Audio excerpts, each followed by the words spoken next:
Bonjour à toutes et à tous, nous sommes dans Shmuel Aleph, Perek Chavzayin, chapitre 27.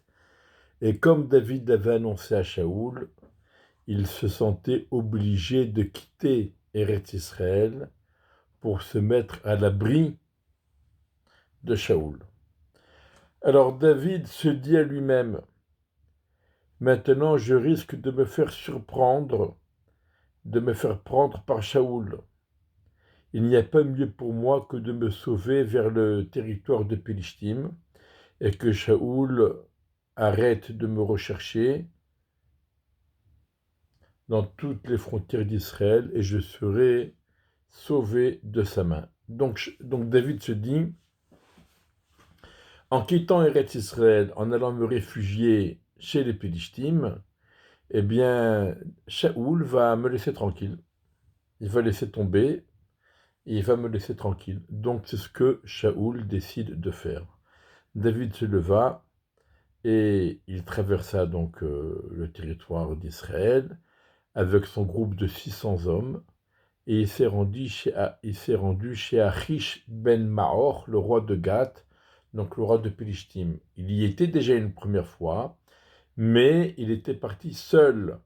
Et quand les Pélishtim l'avaient repéré, ils l'ont dénoncé à Achish. Et alors David avait dû faire semblant d'être fou pour pouvoir se sauver donc de la menace des Philistins. Mais cette fois-ci, David ne vient pas seul. Cette fois-ci, David est accompagné de sa troupe, 600 hommes avec lui. Donc de toute façon, il fait peur aux Philistins, mais en plus, il propose ses services aux Philistins.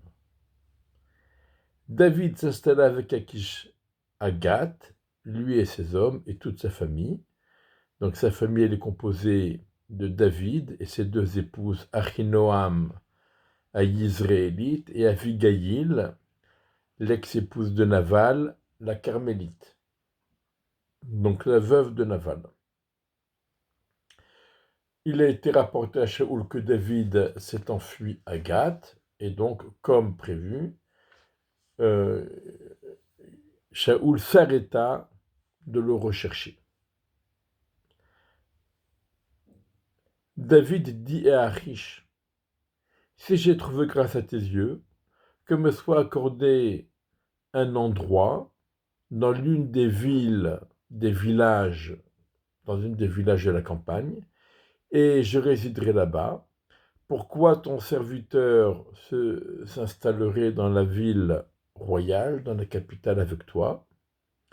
Donc David dit à Achish, si je reste avec toi dans la ville royale, moi et mes 600 hommes, donc il y a un surplus de population, cela va provoquer des manques dans l'alimentation, puisque nous sommes 600 bouches de plus à nourrir. Ça va causer des augmentations de l'inflation.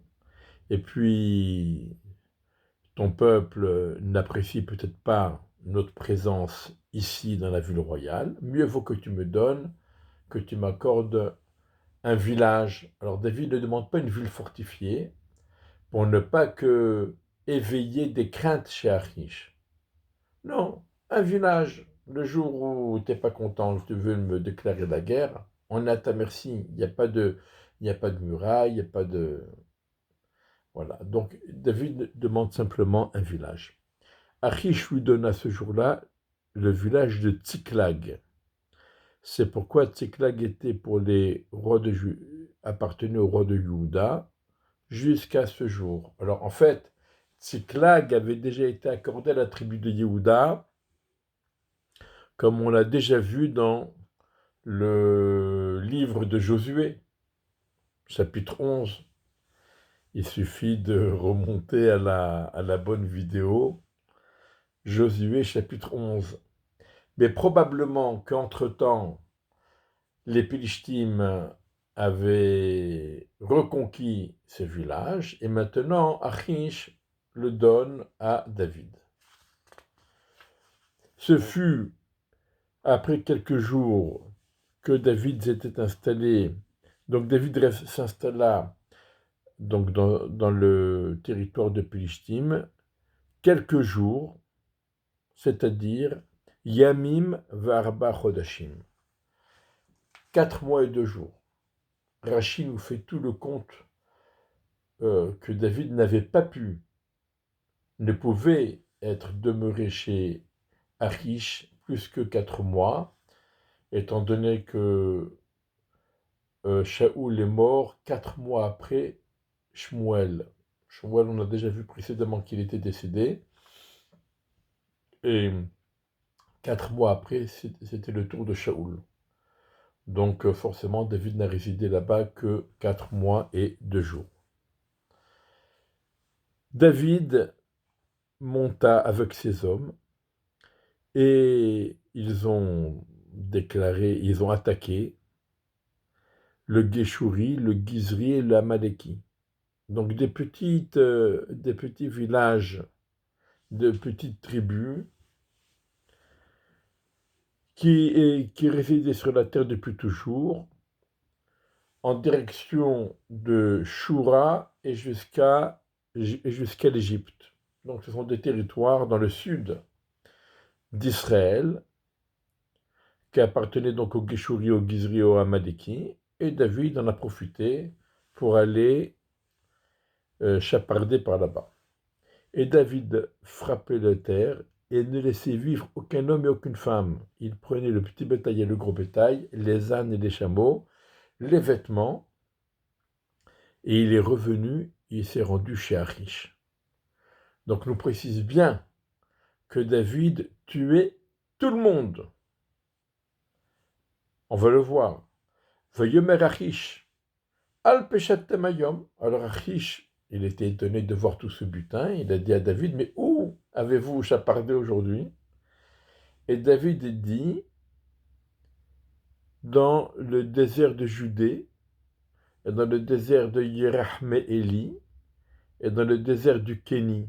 Kéni, ce sont les descendants de Yitro, et le désert de Judée, le désert de Yerahmeéli, ça veut dire David prétend, et il ment. On a fait la guerre à des villages juifs, et on a tout pillé.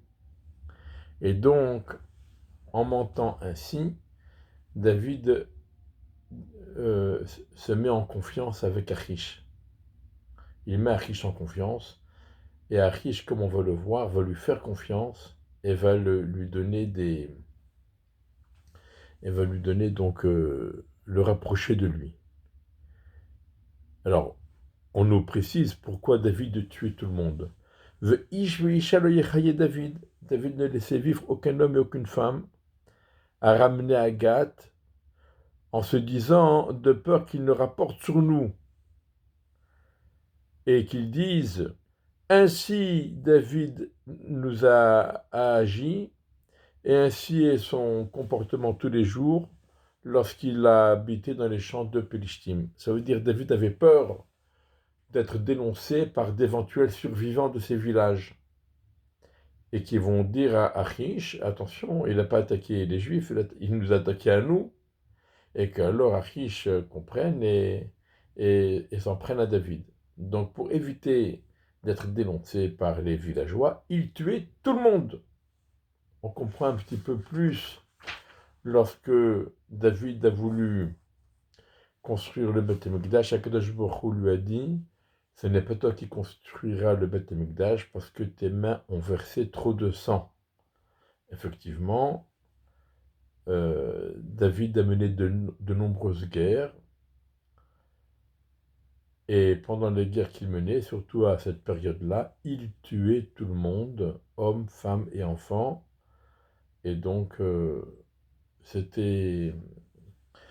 on comprend donc que David ne pouvait pas, on comprend mieux que David ne pouvait pas construire le Beth Amikdash, même si toutes ces guerres qu'il a menées avaient un but.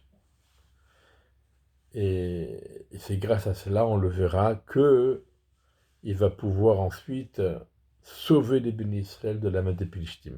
En attendant, Achish lui fait confiance, Achish fait confiance à David, en se disant, il s'est détourné de son peuple Israël, il sera pour moi un serviteur pour toujours. Donc Achish s'imagine que, ça y est, David a retourné sa veste et que il ne travaille plus, il ne fait plus la guerre pour Israël, mais il fait la guerre contre Israël. Et si David fait la guerre contre Israël, eh bien c'est le bon moment de déclarer une guerre à Israël, et on verra comment cette guerre va être menée et va se terminer. Au chapitre suivant.